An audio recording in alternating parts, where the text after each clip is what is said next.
വണ്ടിയിൽ കയറി throttle ബോഡിയും complaint ആയി, അതിൻ്റെ സെൻസറും കംപ്ലൈൻ്റ് ആയി, പിസ്റ്റനും റിങ്സും ഗ്യാസ്കറ്റും എല്ലാം കംപ്ലൈൻ്റ് ആവും. അതുകൊണ്ട് തന്നെ നിങ്ങൾ ട്രിപ്പിൾ സ്പാർക്ക് വരുന്ന ഇറിഡിയം സ്പാർക്ക് പ്ലഗാണ് ചെയ്തിട്ടുള്ളത്. ഇതൊരു 21-നടുത്ത് പവർ നമുക്ക് കിട്ടുന്നുണ്ട് നമ്മുടെ വണ്ടിയിൽ.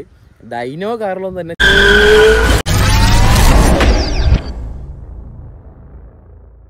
Hello guys, welcome back to motor wall. എന്താ എല്ലാവർക്കും സുഖല്ലേ? അപ്പോൾ ഗൈസ്, കുറേ നാളിന് ശേഷം നമ്മൾ V3-ൽ ഇതേ കുറച്ച് വർക്ക് ചെയ്യാനായിട്ട് വന്നിരിക്കുകയാണ്. കുറേ നാളെന്ന് പറഞ്ഞാൽ കുറേ നാളെ, ഏകദേശം ഒരു 1-2 വർഷത്തിന് ശേഷമാണ് നമ്മൾ നമ്മുടെ ഒരു വർഷത്തിന് ശേഷമാണ് നമ്മുടെ വണ്ടിയിൽ നമ്മൾ എന്തെങ്കിലുമൊക്കെ ഒരു വർക്ക് ചെയ്യാനായിട്ട് പോകുന്നത്. അപ്പോൾ ഇന്ന് നമ്മൾ ചെയ്യാനായിട്ട് പോകുന്നത് വളരെ ചുരുങ്ങിയ ചിലവിൽ നമ്മുടെ വണ്ടിയുടെ പവർ അല്ലെങ്കിൽ PHPയും ടോർക്കും ത്രോട്ടിൽ റെസ്പോൺസും ഒക്കെ എങ്ങനെ കൂട്ടാം എന്നുള്ള കാര്യത്തെ പറ്റിയിട്ടാണ് ഈ ഒരു ബോക്സിൽ ആ ഒരു സാധനമാണ് കേട്ടോ. ഈ വണ്ടിക്ക് വേണ്ടി V3-ക്ക് വേണ്ടിയിട്ടുള്ള സ്പെസിഫൈ ചെയ്ത് വന്നിട്ടുള്ള ഒരു സാധനമാണ് ഈ ബോക്സിൻ്റെ ഉള്ളിലുള്ളത്. അപ്പോൾ എന്തൊക്കെയാണ് ഈ ബോക്സിൻ്റെ ഉള്ളിലുള്ളത് എന്നുള്ള കാര്യമൊക്കെ ഞാൻ കാണിച്ചു തരാം.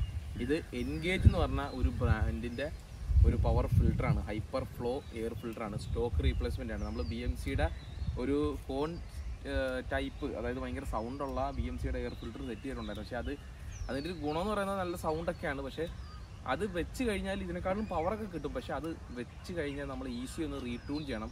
അതിനനുസരിച്ച് എയർ കയറുന്നതനുസരിച്ച് ഫ്യൂലും കൂടെ നമ്മൾ കൊടുക്കേണ്ട ഒരു രീതിയിലോട്ട് അത് ട്യൂൺ ചെയ്യണം. എന്നാലേ നമുക്ക് ഫുൾ പവർ RPM കയറുന്നതനുസരിച്ച് നമ്മുടെ വണ്ടി സ്പീഡ് കൈവരിക്കത്തുള്ളൂ. അതുകൊണ്ട് ഞാനതങ്ങ് മാറ്റുകയായിരുന്നു സത്യം പറഞ്ഞാൽ. അല്ലാത്ത പക്ഷേ അത് ഭയങ്കര പെർഫോമൻസ് ആണ്, ഇതിനേക്കാളും പെർഫോമൻസ് ആണ്. ഇതെന്ന് പറഞ്ഞാൽ സ്റ്റോക്ക് റീപ്ലേസ്മെൻ്റ് ആണ്. നമ്മുടെ സ്റ്റോക്ക് എയർ ഫിൽറ്റർ ഇരിക്കുന്നത് പോലെ തന്നെയാണ് ഈ ഒരു ഫിൽറ്ററും ഇരിക്കുന്നത്. അതേ ഷേപ്പിൽ തന്നെയാണ്. വേറെ പ്രത്യേകിച്ച് മോഡിഫിക്കേഷനോ കാരണം തന്നെ വേണ്ട. ടാങ്ക് അഴിച്ച് നമ്മൾ ജസ്റ്റ് ഒന്ന് ആ ഒരു എയർ ഫിൽ ബോക്സ് അഴിച്ച് അതങ്ങ് വെച്ചാൽ മാത്രം മതി, വേറെ ഒന്നും ചെയ്യേണ്ട. പിന്നെ സ്റ്റോക്ക് എയർ ഫിൽറ്ററുമായിട്ട് കമ്പയർ ചെയ്യുന്ന സമയത്ത് ഇതിൻ്റെ ഒരു എയർ എന്താ പറയണ്ടേ, കയറുന്നതിൻ്റെ ആ ഒരു ഇൻഡെക്സ് എന്ന് പറയുന്നത് വളരെയധികം കൂടുതലാണ്. നല്ല രീതിയിൽ ഫിൽട്രേഷനും കൂടുതലാണ്. അതായത് 7 മൈക്രോൺ വരെയാണ് നമ്മളുടെ സ്റ്റോക്ക് ഫിൽട്ടർ ചെയ്യുന്നതെന്നുണ്ടെങ്കിൽ ഇത് ഏകദേശം ഒരു 5 to 4 ആ ഒരു റേഞ്ചിലുള്ള മൈക്രോൺസ് വരെ, അതായത് 3750 ഇതിൻ്റെ റേറ്റ് എന്ന് പറയുന്നത്. ഇതിൻ്റെ പ്രത്യേകത എന്ന് പറയുന്നത് BMCയിൽ വർക്ക് ചെയ്തിരുന്ന ആൾ എന്തോ മാറി കമ്പനി ഇട്ടതാണ് എന്നാണ് എനിക്ക് അറിയാൻ സാധിച്ചത്. BMCയുടെ അതേ ലുക്കൊക്കെ തന്നെയാണ് വരുന്നത്, അതേ ക്വാളിറ്റി തന്നെയാണ് മെറ്റീരിയലിനും വരുന്നത്. നല്ല ക്വാളിറ്റി തന്നെയാണ് ഈ സാധനത്തിന് വരുന്നത്. അതായത് BMC KNNൻ്റെയൊക്കെ അതേ ക്വാളിറ്റി തന്നെയാണ്. പിന്നെ അത് ഇമ്പോർട്ടഡ് ആയതുകൊണ്ടാണ് അതിന് 6000 5000 ഒക്കെ റേറ്റ് വരുന്നത്. പക്ഷേ ഇത് ഇന്ത്യയിൽ നിർമ്മിക്കുന്നുണ്ട് 3700 രൂപ നമുക്ക് കിട്ടുന്നു എന്നുള്ളതാണ്. പിന്നെ ഇതിൻ്റെ ബെനിഫിറ്റ് എന്തൊക്കെയാണെന്ന് വെച്ച് കഴിഞ്ഞാൽ നമുക്ക് ഫ്രീ ഫാക്ടറി നമുക്ക് കയ്യിൽ വരുമ്പോൾ തന്നെ അതിൻ്റെ ഉള്ളിൽ ഓയിൽ ചെയ്തിട്ടാണ് അതിൻ്റെ ഫിൽറ്ററും കാര്യങ്ങളൊക്കെ വരുന്നത്. ഓയിൽ ചെയ്ത് വരുന്നത് എന്തിനാണെന്ന് വെച്ച് കഴിഞ്ഞാൽ വളരെ സ്മാളായിട്ടുള്ള പൊടി പടലങ്ങളൊക്കെ എൻജിൻ്റെ ഉള്ളിൽ കയറാതിരിക്കാൻ വേണ്ടിയിട്ട് ഓയിൽ ചെയ്ത് ആ ഒരു മെഷീനൊക്കെ ചെയ്തു വരുന്നത്.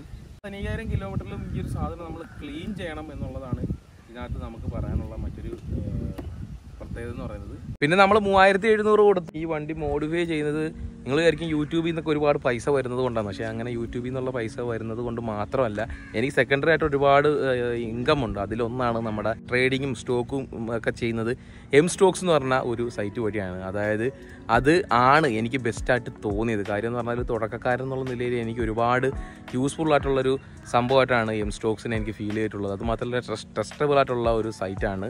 ഏകദേശം 15 വർഷത്തോളം ഫീൽഡിലുള്ള ടീംസിൻ്റെ ഒരു പരിപാടിയാണ് M-Stocks എന്ന് പറയുന്നത്. പിന്നെ ഇതിനകത്ത് നമുക്ക് വോയിസ് അസിസ്റ്റൻ്റ് എന്ന് പറഞ്ഞ സംഭവങ്ങളൊക്കെ ഉണ്ട്. അതായത് നമ്മൾ ആദ്യമായിട്ടാണ് ഇതിനകത്ത് കയറുന്നതെന്നുണ്ടെങ്കിൽ നമുക്ക് വേണ്ട ഇൻസ്ട്രക്ഷനും കാര്യങ്ങളൊക്കെ നമുക്ക് ഈ ഒരു സൈറ്റ് വഴി നമുക്ക് പ്രൊവൈഡ് ചെയ്ത് തരും. അതുകൊണ്ട് തന്നെ നമുക്ക് ഈസി ആയിട്ട് വെട്ടിലൊന്നും വീഴാതെ നമുക്ക് ഈ ട്രേഡിങ്ങോ സ്റ്റോക്കിങ്ങോ നമുക്ക് സ്റ്റോക്ക് മാർക്കറ്റോ എന്തെങ്കിലുമൊക്കെ നമുക്ക് ചെയ്യാനായിട്ട് സാധിക്കും. 5 മിനിറ്റിനുള്ളിൽ നമുക്ക് ഇതിനകത്ത് ഒരു ഡിമാൻഡ് അക്കൗണ്ട് സ്റ്റാർട്ട് ചെയ്യാനായിട്ട് സാധിക്കും എന്നുള്ളത് വളരെ അടിപൊളിയായിട്ടുള്ള ഒരു ഫീച്ചറാണ് കേട്ടോ. ഇതിനകത്ത് 2 പ്ലാൻ ഉണ്ട്. അതായത് 999 രൂപയുടെയും 149ൻ്റെയും. അത് വളരെ നല്ലൊരു കാര്യമായിട്ടാണ് തോന്നിയത്. 999 എന്ന് പറയുന്നത് നമുക്ക് ബ്രോക്കറേജ് ഫീ ഒന്നും തന്നെ ഇല്ലാതെ നമുക്ക് സ്റ്റോക്ക് മേടിക്കാം. 149 വരുന്ന സമയത്ത് ഓരോ സ്റ്റോക്കിന് നമ്മൾ 20 രൂപ വെച്ച് കൊടുക്കേണ്ടതായിട്ട് വരും. ഇതിൽ നമുക്ക് MTF ഫെസിലിറ്റി നമുക്ക് അവൈലബിൾ ആണ്. ഇൻട്രസ്റ്റ് റേറ്റ് എന്ന് പറയുന്നത് 6.99% ആണ് കേട്ടോ. ഇതിൽ ഒരു വർഷം ഏകദേശം 2.2 ലക്ഷം പെയ്ഡ് സബ്സ്ക്രിപ്ഷൻ ആണ് ഈ ഒരു പ്ലാറ്റ്ഫോമിലേക്ക് അവർ കൈവരിക്കാനായിട്ട് സാധിച്ചത്. M-Stocksന്റെ പാരന്റ് കമ്പനി എന്ന് പറയുന്നത് മിറായ് അസറ്റ് ആണ്. മിറായ് അസറ്റിനെ പറ്റി പറയാനാണെന്നുണ്ടെങ്കിൽ ഞാൻ ആദ്യം പറഞ്ഞതുപോലെ തന്നെ വളരെ ട്രസ്റ്റബിൾ ആയിട്ടുള്ള ഒരു കമ്പനിയാണ്. 15 വർഷത്തോളം ഒരു എക്സ്പീരിയൻസ് ഉള്ള ഈ ഒരു ഫീൽഡിൽ എക്സ്പീരിയൻസ് ഉള്ള ഒരു കമ്പനിയാണ്. 15ഓളം കൺട്രികളിലായിട്ട് അവരുടെ ഈ ഒരു ബിസിനസ് വ്യാപിച്ച് കിടക്കുകയാണ്. ഇന്ത്യയിൽ തന്നെ നോക്കാനാണെന്നുണ്ടെങ്കിൽ 22ഓളം ബ്രാഞ്ചസ് ആണ് അവർക്ക് അവൈലബിൾ ആയിട്ടുള്ളത്. ഡിസ്ക്രിപ്ഷനിൽ കൊടുത്തേക്കുന്ന ലിങ്കിൽ കയറുകയാണെന്നുണ്ടെങ്കിൽ നിങ്ങൾക്ക് ഡിമാൻഡ് അക്കൗണ്ട് നിങ്ങൾക്ക് തുടങ്ങാനായിട്ട് സാധിക്കും.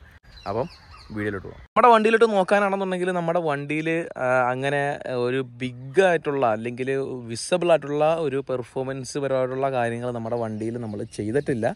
നമ്മൾ ആകപ്പാട് ചെയ്തേക്കുന്ന എന്തെല്ലാം കാര്യങ്ങളാണെന്ന് വെച്ച് കഴിഞ്ഞാൽ നമ്മുടെ വണ്ടിക്കകത്ത് നമ്മൾ ആ ബഡ്ജറ്റിൽ നിൽക്കുന്ന രീതിയിലുള്ള കുറച്ച് പെർഫോമൻസിൽ ഒരു ബൂസ്റ്റും കാര്യങ്ങളൊക്കെയാണ് കൊടുത്തിട്ടുള്ളത്.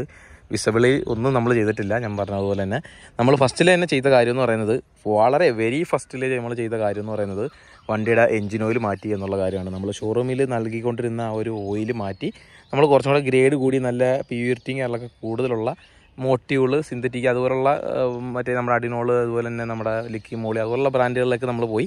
അതിൽ ബെസ്റ്റായിട്ട് എനിക്ക് തോന്നിയത് മോട്ടീവുകളാണ്. മോട്ടീവുകൾ ഞാൻ കണ്ടിന്യൂ ചെയ്ത് പോവുകയാണ്. എൻജിൻ കുറച്ചും കൂടെ ഫ്രീ ആയിട്ട്, അല്ലെങ്കിൽ ആ ഒരു ഫുൾ പൊട്ടൻഷ്യൽ വണ്ടിയുടെ നമുക്ക് കിട്ടുന്നുണ്ട് ഈ ഒരു എൻജിൻ ഓയിൽ വഴി. ഫുള്ളി സിന്തറ്റിക്കാണ്. നിങ്ങൾക്ക് എല്ലാവർക്കും ഒരു 6000-5000 കിലോമീറ്റർ ഇടവിട്ട് നമ്മൾ ടോപ്പപ്പ് ചെയ്ത് നമ്മൾ ഡ്രെയിൻ ചെയ്ത് വിട്ടാൽ മതി. നല്ല പെർഫോമൻസും കാര്യങ്ങളൊക്കെ കിട്ടും. പിന്നെ ചെയ്തിട്ടുള്ള കാര്യം എന്ന് പറയുന്നത് വണ്ടിയുടെ സ്പാർക്ക് പ്ലഗ്ഗാണ്. സ്പാർക്ക് പ്ലഗ് ഞാൻ നിങ്ങൾക്കറിയാം, ഉമാ റേസിങ്ങിൻ്റെ ഒരു ട്രിപ്പിൾ സ്പാർക്ക് വരുന്ന ഇറിഡിയം സ്പാർക്ക് പ്ലഗ്ഗാണ് ചെയ്തിട്ടുള്ളത്. അതായത് 3 ടിപ്പ് വരുന്ന ഒരു സ്പാർക്ക് പ്ലഗ്ഗാണത്. 3 ടിപ്പ് എന്ന് പറയുമ്പം കംപ്രഷൻ കുറച്ചും കൂടെ ബെറ്റർ ആകും. നമുക്ക് ആ ഒരു ത്രോട്ടിൽ റെസ്പോൺസൊക്കെ കുറച്ചും കൂടെ ബെറ്റർ ആകും. ഇറിഡിയം സ്പാർക്ക് പ്ലഗിനെ പറ്റി പറയാനാണെന്നുണ്ടെങ്കിൽ ഞാൻ ഒരുപാട് സൈറ്റിലൊക്കെ കയറി വായിച്ച് നോക്കി പഠിച്ച് അതിനെപ്പറ്റി, ഇറിഡിയം സ്പാർക്ക് പ്ലഗിനെ പറ്റി പഠിച്ച സമയത്ത് എനിക്ക് അറിയാൻ സാധിച്ചത്, നമ്മൾ ഈ ഒരു ഇറിഡിയം സ്പാർക്ക് പ്ലഗ് മാത്രം ഇട്ടാൽ തന്നെ നമ്മുടെ വണ്ടിക്ക് ഒരു 0.6 bhp അടുത്ത് നമ്മുടെ വണ്ടിക്ക് ഇമ്പ്രൂവ്മെൻറ്റ് വരും. അതുപോലെ തന്നെ 0.3 Nm ടോർക്കിനടുത്ത് ഇമ്പ്രൂവ്മെൻറ്റ് വരും. ഇതൊക്കെ വിസിബിൾ ആണെന്ന് വെച്ച് കഴിഞ്ഞാൽ വിസിബിൾ അല്ല. നമുക്ക് ആ ഒരു കുറച്ചും കൂടെ സ്മൂത്ത് ആകും വണ്ടി, അതേ ഉള്ളൂ. അതാണ് ഞാൻ വണ്ടിക്കകത്ത് ഇത് രണ്ടാമത്തുള്ള ഒരു കാര്യം എന്ന് പറയുന്നത്. പിന്നെ വണ്ടിയിൽ കൂളൻ്റ്, എൻജിൻ ഐസിൻ്റെ കൂളൻ്റ്, പെർഫോമൻസ് കൂളൻ്റ് ഞാൻ ചെയ്തിട്ടുണ്ട്. അതായത് വണ്ടിയുടെ ഹീറ്റിങ്, ലിക്വിഡ് കൂൾഡ് വണ്ടിയാണ്. വണ്ടി കൂളിങ്ങും കാര്യങ്ങളൊക്കെ ചെയ്യുന്നത് ഈ ഒരു കൂളൻ്റാണ്. അപ്പോൾ എന്തേ ഈ കാണുന്ന കൂളൻ്റാണ് നമ്മുടെ എൻജിൻ ഐസിൻ്റെ കൂളൻ്റ് എന്ന് പറയുന്നത്. 7 to 8% വരെ ഇതിൻ്റെ ചൂടും കാര്യങ്ങളൊക്കെ കുറയ്ക്കാൻ എളുപ്പമുള്ള ഒരു പ്രീമിയം കൂളൻ്റാണ്. അതുകൊണ്ട് തന്നെ വലിയ രീതിയിൽ ഹീറ്റ് കൂടി പെർഫോമൻസ് ഡ്രോപ്പ് വരുന്ന പരിപാടി ഇല്ല ഈ ഒരു കൂളൻ്റ് ഒഴിക്കുന്നതോടു കൂടി. ഞാൻ ഇപ്പോൾ ഒരു വർഷമായിട്ട് ഈ ഒരു കൂളൻ്റാണ് ഒഴിക്കുന്നത്. നല്ല പെർഫോമൻസാണ്. നല്ല ചൂട് കാലാവസ്ഥയിലാണെങ്കിൽ പോലും പെർഫോമൻസിലൊന്നും തന്നെ ഒരു ഡ്രോപ്പും വരുന്നില്ല. നല്ല ഹീറ്റ് ആയിട്ട് നല്ല രീതിയിലിരിക്കുന്ന സാഹചര്യത്തിൽ പോലും ചൂടും കാര്യങ്ങളൊക്കെ വളരെയധികം കുറവാണ് നമ്മുടെ ഈ ഒരു എൻജിൻ ഐസ് എന്ന് പറഞ്ഞ കൂളൻറ്റിൻ്റെ ഭാഗത്തു നിന്ന് നമുക്ക് കിട്ടുന്നത്. അപ്പം അത് രണ്ടാമത്തെ കാര്യം എന്ന് പറയുന്നത്. മൂന്നാമത്തെ നമ്മൾ ചെയ്യുന്നത് കാര്യം എന്ന് പറയുന്നത് നമ്മുടെ എയർ ഫിൽറ്ററാണ് കേട്ടോ. എയർ ഫിൽറ്റർ ഞാനിപ്പോൾ നിലവിൽ ഈ കാണുന്ന ബ്രാൻഡിലോട്ടാണ് ഞാൻ ആദ്യം പറഞ്ഞ പോലെ തന്നെ ഞാൻ ആയിരിക്കുന്നത്. എൻഗേജിൻ്റെ ഹൈപ്പർ ഫ്ലോ എയർ ഫിൽറ്ററാണ് നമ്മുടെ വണ്ടിയിൽ ഞാൻ സെറ്റ് ചെയ്തിട്ടുള്ളത്. ഇതിൻ്റെ ഒരുപാട് സ്പെസിഫിക്കേഷൻ പറയാനാണ്. ഒരുപാട് ഈ ഒരു ബ്രാൻഡിനെ പറ്റി പഠിച്ചതിന് ശേഷമാണ് കേട്ടോ ഞാൻ ചെയ്യുന്നത്. അതായത് R15 വേണ്ടിയിട്ടൊരു പ്രത്യേകം ചെയ്തേക്കുന്ന ഒരു സാധനമാണ്. നിങ്ങൾക്കൂടെ കാണാം ഇതിൻ്റെ, ഞാൻ നേരത്തെ പറഞ്ഞ പോലുള്ള ഇതിൻ്റെ ബെനിഫിറ്റും കാര്യങ്ങളൊക്കെ. BMCയുടെ ഒക്കെ സെയിം ക്വാളിറ്റി തന്നെയാണ്, ഒരു വ്യത്യാസവും ഇല്ല. BMC ആണെങ്കിൽ കാനഡിൻ്റെയൊക്കെ സെയിം ക്വാളിറ്റി തന്നെയാണ്. അവിടെ വർക്ക് ചെയ്തിരുന്ന ആൾ തുടങ്ങിയ ബ്രാൻഡാണെന്നാണ് അറിയാൻ സാധിച്ചത്. എത്രത്തോളം സത്യം ഉണ്ടെന്ന് എനിക്കറിയത്തില്ല. ഇപ്പോഴും പറയുന്നു, ഇതൊരു പെയ്ഡ് പ്രൊമോഷൻ അല്ല. അവർ ടെസ്റ്റിങ്ങിനായിട്ട് എനിക്ക് അയച്ചു തന്നതാണ്, ഞാൻ പൈസ കൊടുത്തിട്ടില്ല. അപ്പോൾ ഇത് ഞാൻ ഇൻസ്റ്റാൾ ചെയ്തിട്ടുണ്ട്. എങ്ങനെയുണ്ട് ഈ ഒരു സാധനം നമ്മുടെ വണ്ടിയിലോട്ട് ഇൻസ്റ്റാൾ ചെയ്ത സമയത്ത് എന്നുള്ള കാര്യങ്ങൾ ഞാൻ പറഞ്ഞുതരാം. പിന്നെ നമ്മൾ അടുത്ത പെർഫോമൻസിൽ എന്താണ് മാറ്റം വരുത്തിയെന്ന് വെച്ച് കഴിഞ്ഞാൽ നമ്മൾ RCBയുടെ ബ്രേക്ക് ലിവർ കയറ്റിയിട്ടുണ്ട്. അതൊക്കെയാണ് നമ്മുടെ വണ്ടിയിൽ മെയിനായിട്ടും ഞാൻ ചെയ്തിട്ടുള്ള ഒരു കാര്യങ്ങൾ. പിന്നെ GPS-ഉം PPF-ഉം കാര്യങ്ങളൊക്കെ ഞാൻ സെറ്റ് ചെയ്തിട്ടുണ്ടായിരുന്നു. സെറാമിക് ബ്രേക്ക് പാഡും കാര്യങ്ങളൊക്കെ ഞാൻ ഇട്ടിട്ടുണ്ടായിരുന്നു. അതൊന്നും തന്നെ ഞാൻ നമ്മൾ എടുത്ത് പറയുന്നില്ല. അതൊക്കെ തന്നെയാണ് നമ്മുടെ വണ്ടിയിൽ ഞാൻ സിമ്പിളായിട്ട് ചെയ്തിട്ടുള്ളത്. നിങ്ങൾക്ക് ഈ പറഞ്ഞ മോഡിഫിക്കേഷനൊക്കെ നിങ്ങളുടെ വണ്ടിയിൽ ചെയ്യുവാണെന്നുണ്ടെങ്കിൽ നിങ്ങൾക്ക് നല്ല സ്മൂത്ത് ആയിട്ടുള്ള ഒരു പെർഫോമൻസ് വണ്ടിയുടെ. ഇപ്പം നിലവിൽ എൻ്റെ വണ്ടിക്ക് എത്രത്തോളം പവർ ഉണ്ടെന്ന് വെച്ച് കഴിഞ്ഞാൽ എൻ്റേത് BS4 ആണ്. BS4-നകത്ത് ഏകദേശം പവർ സ്റ്റോക്കായിട്ട് വരുന്നത് 19.3 bhp അടുത്താണ്. ഒരു 0.6 bhp അടുത്ത് കൂട്ടുന്ന സമയത്ത് നമുക്കൊരു 20 bhp കിട്ടും. 20-ഉം പിന്നെ ഒരു 0.6 bhp കൂടെ കൂട്ടുന്ന സമയത്ത് ഒരു 21-നടുത്ത് പവർ നമുക്ക് കിട്ടുന്നുണ്ട് നമ്മുടെ വണ്ടിയിൽ. ഡൈനോ കാറിലൊന്നും തന്നെ ചെയ്തിട്ടില്ല. ഡൈനോ ചെയ്യാതെ നമുക്ക് കറക്റ്റായിട്ട് പറയാൻ പറ്റത്തില്ല. ഞാനിത് വെബ്സൈറ്റിലെ പ്രൂവണായിട്ട് അല്ലെങ്കിൽ കമ്പനി പറയുന്ന കാര്യം വെച്ചിട്ട് ഞാൻ ആഡ് ചെയ്ത് പറയുന്നതേ ഉള്ളൂ. ഡൈനോ ചെയ്ത് നോക്കണം, ഒന്ന് ഡൈനോ ചെയ്ത് നോക്കിയിട്ട് ബാക്കിയുള്ള കാര്യങ്ങൾ ഈ വണ്ടിക്ക് എത്രത്തോളം പെർഫോമൻസ് ഉണ്ട് എന്നുള്ള കാര്യമൊക്കെ നമുക്ക് പറയാം. അപ്പം നമുക്ക് എന്തൊക്കെയാലും വണ്ടി ഓടിച്ച് നോക്കാം. വണ്ടി ഓടിച്ച് നോക്കി ടെസ്റ്റ് ചെയ്യുന്ന സമയത്ത് ഞാൻ പറയാം ഇനി എന്താണ് വണ്ടിയിൽ ചെയ്യുന്നതെന്നുള്ള കാര്യം. ഇത് ഈ കാണുന്നത് ഫിൽട്ടർ ചെയ്യുന്നതിൻ്റെ ആ ഒരു ട്യൂബാണ് ആ ഒരു കമ്പനി പറയുന്നത്. എയർ പാർട്ടിക്കിൾസ് കയറി 3 ലെയർ അല്ലെങ്കിൽ 4 ലെയർ വഴി അത് ഫിൽട്രേഷൻ കാര്യങ്ങളൊക്കെ നടന്നിട്ടുള്ള കാര്യങ്ങളാണ് പറയുന്നത്. പിന്നെ അതെ 99% ഇതിൻ്റെ പവർ കൂടും അല്ലെങ്കിൽ ടോർക്കും കാര്യങ്ങളൊക്കെ കൂടും എന്നാണ് കമ്പനി അവകാശപ്പെടുന്നത്. എന്തൊക്കെയാലും എനിക്കൊരു ചെറിയൊരു മാറ്റം ഞാൻ പറഞ്ഞു തരാം. ഏകദേശം 5 മൈക്രോൺ വരെ ഇതിൻ്റെ ഫിൽട്രേഷൻ നമുക്ക് കൂടും. ആലോചിക്കുക, സ്റ്റോക്ക് എന്ന് പറയുന്നത് ഏകദേശം 7 മൈക്രോൺ വരെയാണ് ചെയ്യുന്നത്. ഇത് 5 മൈക്രോൺ വരെ ക്ലീൻ ചെയ്യും. പിന്നെ ഇതാണ് സ്റ്റോക്ക് ഫിൽട്ടർ. നമ്മുടെ അതിനകത്ത് ഫിൽട്ടർ ഞാൻ ആഡ് ചെയ്തിട്ടുണ്ട്. എൻ്റെ വണ്ടിക്ക് ചെറിയൊരു പവറിലൊരു വ്യത്യാസം തോന്നിയപ്പോൾ തന്നെ എനിക്ക് തോന്നിയായിരുന്നു ഈ ഒരു ഫിൽട്ടർ ബ്ലോക്കായിട്ടുണ്ട് എന്നുള്ള കാര്യം. കണ്ട നല്ല രീതിയിൽ ഡേർട്ടായിട്ടിരിക്കുകയാണ് ഈ ഒരു ഫിൽട്ടർ എന്ന് പറയുന്നത്. നല്ലപോലെ ഡസ്റ്റൊക്കെ കയറിയിരിക്കുകയാണ്. ഇതിങ്ങനെ 10,000 കിലോമീറ്റർ വെച്ച് മാറിക്കൊണ്ടിരിക്കുന്നത് ചടങ്ങുള്ള കാര്യമാണ്. പിന്നെ ബോക്സിൽ അവരുടെ കീ ചെയിനും പിന്നെ ഒരു സ്റ്റിക്കറും കാര്യങ്ങളൊക്കെ ഉണ്ട്. അതൊക്കെ നമുക്ക് എന്തൊക്കെയാണ് നമ്മുടെ വണ്ടിയിലോട്ട് ഒട്ടിക്കാം. വണ്ടി ഒന്ന് ഓടിച്ച് നോക്കി ടെസ്റ്റ് ചെയ്യാനായിട്ട് പോവുകയാണ്. നമ്മളിതെന്ന് പറഞ്ഞാൽ ഒരു ഭീകരമായിട്ടുള്ള പെർഫോമൻസിൽ ബിഗ് ബോറൊക്കെ ചെയ്ത് ഈസിയൊക്കെ റീമാപ്പ് ചെയ്ത് വരുന്ന പെർഫോമൻസ് ഒന്നും തന്നെയല്ല. ഉള്ള പെർഫോമൻസ് കുറച്ചും കൂടെ ഒന്ന് ബൂസ്റ്റപ്പ് ചെയ്ത് ഒന്നും കൂടെ ഒന്ന് മിനുക്കി എടുക്കുന്നു എന്നുള്ള കാര്യങ്ങളാണ് കേട്ടോ നമ്മുടെ വണ്ടിയിൽ നമ്മൾ ചെയ്യുന്നത്. നമുക്കിത് വെച്ച് കഴിഞ്ഞാൽ സൗണ്ടിലല്ല വ്യത്യാസം വരുന്നത്, പെർഫോമൻസിലാണ്. സൗണ്ട് ഞാൻ നേരത്തെ പറഞ്ഞ സൗണ്ടിൽ വ്യത്യാസം വേണമെന്നുണ്ടെങ്കിൽ നേരത്തെ പറഞ്ഞ സാധനം വെക്കണം. നമുക്കെന്തായാലും പെർഫോമൻസിൽ വ്യത്യാസമുണ്ടോ എന്നൊക്കെ ചോദിച്ചു കഴിഞ്ഞാൽ ത്രോട്ടിൽ റെസ്പോൺസ് നല്ലവണ്ണം കൂടിയിട്ടുണ്ട്. അതുപോലെ തന്നെ എൻജിൻ കുറച്ചും കൂടെ റവ് ഹാപ്പി ആയതുപോലുള്ളൊരു ഫീലുണ്ട്. ഞാനിപ്പം കുറേ നേരം ഓടിച്ചു, ഏകദേശം ഒരു 100-150 കിലോമീറ്ററോളം ഓടിച്ചിട്ടാണ് ഞാൻ ഈ കാര്യം പറയുന്നത്. ഒരു 20% ട്യൂണിങ് നമ്മുടെ ലാംഡ സെൻസർ അല്ലെങ്കിൽ ഓട്ടോ സെൻസർ ചെയ്തോളും. അപ്പോൾ അതിൻ്റെ ഒരു ഡിഫറൻസ് നമുക്ക് എന്തായാലും ആദ്യം കുറച്ച് കഴിഞ്ഞിട്ട് നമുക്ക് ഫീൽ ചെയ്യും.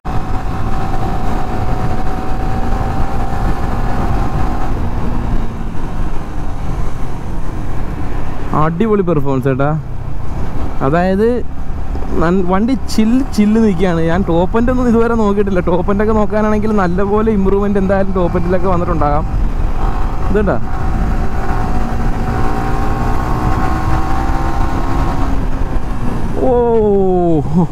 അതായത് നമ്മളൊരു വിഷ്വലി നമുക്കൊരു 19 ഇത്ര BHP എന്നുള്ളതിൽ നിന്നും നമ്മളൊരു 25 അല്ലെങ്കിൽ 28 BHPയിലോട്ട് പോയി എന്നുള്ള കാര്യമല്ല നമ്മൾ പറയുന്നത്. നമ്മൾ പറയുന്ന ഒറ്റ കാര്യമുള്ളൂ, നമുക്ക് ഇത്ര നാളും ഞാൻ ഏകദേശം 5 വർഷം കൊണ്ട് ഓടിക്കുന്നൊരു വണ്ടിയാണിത്. 5 വർഷം കൊണ്ട് ഓടിക്കുന്നതിൽ നിന്നും ഒരു ഡിഫറൻസ് നമുക്ക് ഈ വണ്ടിയിൽ ഫീൽ ചെയ്യുന്നുണ്ട് ഇപ്പം നിലവിൽ.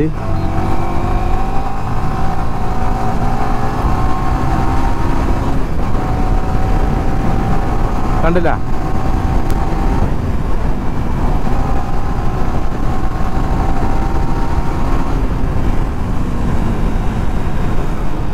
നമുക്ക് ആ ഒരു ക്യാമറയെ കൂടെ കാണുന്ന സമയത്ത് ഇത്രത്തോളം നമുക്ക് ആ ഒരു ഡിഫറൻസും ഫീലും ഒക്കെ കിട്ടുന്നുണ്ടെന്നുള്ള കാര്യം എനിക്കറിയില്ല. ഈ ഒരു ഫിൽറ്റർ എന്നല്ല, ഏതൊരു സ്റ്റോക്ക് റീപ്ലേസ്മെൻറ്റ് വെച്ചാലും നിങ്ങൾക്ക് ഈ ഒരു ലെവലിലൊക്കെ ഉള്ള പെർഫോമൻസ് കിട്ടും. ബട്ട് എന്നിരുന്നാൽ ഞാനിപ്പോൾ ഉപയോഗിച്ച് നോക്കി എനിക്ക് സാറ്റിസ്ഫാക്ഷൻ ആയത് ഈ ഒരു ബ്രാൻഡിൻ്റെയാണ് എൻഗേജ് എന്ന് പറഞ്ഞത്.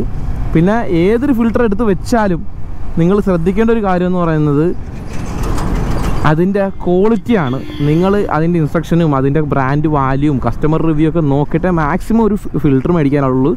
കാര്യം എന്ന് പറഞ്ഞാൽ നിങ്ങളിപ്പോൾ ക്വാളിറ്റി ഇല്ലാത്ത വളരെ ലോക്കലായിട്ടുള്ള ബ്രാൻഡുകളുടെ വില കുറച്ചൊക്കെ കിട്ടുന്ന 10,000-2,000 രൂപയൊക്കെ കിട്ടുന്ന ഫിൽറ്ററൊക്കെ ഐഫ്ലോ ഫിൽറ്ററൊക്കെ മേടിച്ച് വെക്കുവാനാണെന്നുണ്ടെങ്കിൽ നിങ്ങൾക്ക് ഒന്നേന്ന് തന്നെ എൻജിൻ പണിയേണ്ടതായിട്ട് വരും. അതായത് ഫുൾ എൻജിൻ പണിയേണ്ടതായിട്ട് വരും, ത്രോട്ടിൽ ബോഡി അടക്കം. കാര്യം അത് ഡസ്റ്റ് പാർട്ടിക്കിൾസൊക്കെ കൂടുതലായിട്ട് നമ്മുടെ വണ്ടിയിൽ കയറി ത്രോട്ടിൽ ബോഡിയും കംപ്ലൈൻ്റ് ആയി, അതിൻ്റെ സെൻസറും കംപ്ലൈൻ്റ് ആയി, പിസ്റ്റനും റിങ്സും ഗ്യാസ്കറ്റും എല്ലാം കംപ്ലൈൻ്റ് ആവും. അതുകൊണ്ട് തന്നെ നിങ്ങൾ ഫിൽറ്റർ വെക്കുന്നതൊക്കെ നല്ല കാര്യം തന്നെയാണ്. 5 മൈക്രോൺ വരെ ഫിൽട്രേഷനും കാര്യങ്ങളൊക്കെ കിട്ടും. പക്ഷേ നിങ്ങൾ നല്ല ബ്രാൻഡിൻ്റെ വെക്കണം എന്നുള്ള കാര്യങ്ങളേ ഉള്ളൂ. പക്ഷേ ഇച്ചിരി എക്സ്പെൻസീവാണ് BMC പോലുള്ള KN പോലുള്ള ബ്രാൻഡുകൾ മേടിക്കുന്ന സമയത്ത്. പക്ഷേ അവിടെയാണ് നമ്മുടെ എൻഗേജിന് നമുക്ക് ഒരു വാല്യൂ കൊടുക്കേണ്ടത്. അതായത് നല്ലപോലെ വില കുറവുണ്ട്. 3,750 രൂപ എന്ന് പറയുമ്പം നല്ലൊരു ഡീൽ തന്നെയാണ്. കാര്യം 1,00,000 കിലോമീറ്റർ വരെ വാറൻറ്റി കൊടുക്കുന്നുണ്ട്. ലൈഫ് ടൈം യൂസിങ് ആണ് അവർ പറയുന്നത്. നല്ല ത്രോട്ടിലാണ് കേട്ടാ. അപ്പോൾ എന്തെങ്കിലും വീഡിയോ ഇഷ്ടപ്പെട്ടാൽ ലൈക്ക് ചെയ്യുക, ചാനൽ സബ്സ്ക്രൈബ് ചെയ്യാത്തവർ സബ്സ്ക്രൈബ് ചെയ്യുക. അടുത്തൊരു വീഡിയോയിൽ കാണാം. ഇത്രയൊക്കെ തന്നെയുള്ള ഇന്നത്തെ നമ്മുടെ വീഡിയോയിൽ നമുക്ക് പറയാനായിട്ടുള്ളത്. അപ്പോൾ ശരി. അപ്പോൾ എം സ്റ്റോക്കിന്റെ ലിങ്ക് ഡിസ്ക്രിപ്ഷനിൽ എടുത്തിട്ടുണ്ട്, so check it out. Investments in securities markets are subject to market risks. Read all the related documents carefully before investing.